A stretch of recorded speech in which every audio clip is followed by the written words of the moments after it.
أما بعد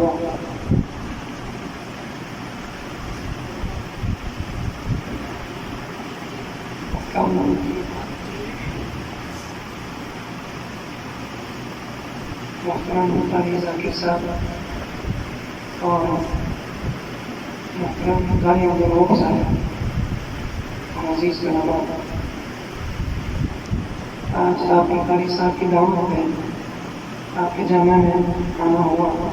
حاضری ہوئی اور چند بچوں کا قرآن کریم سنا۔ ماشاء اللہ اچھی استعداد ہے، اللہ تعالیٰ مزید ترقی سے نوازے اور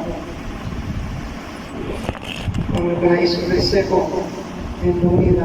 ترقی نصیب فرمائے اور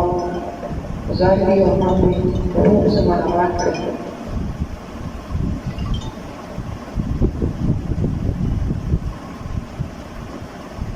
حفظ و تجوید کے حوالے سے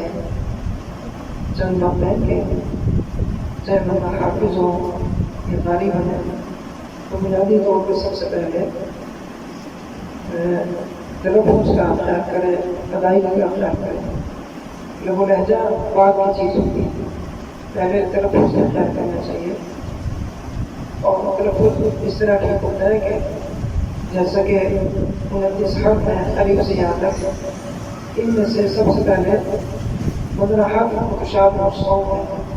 یعنی جن کی آوازیں ایک جیسے ہیں، ان میں خوب فرق کرنا چاہیے۔ مثلا تا، طا،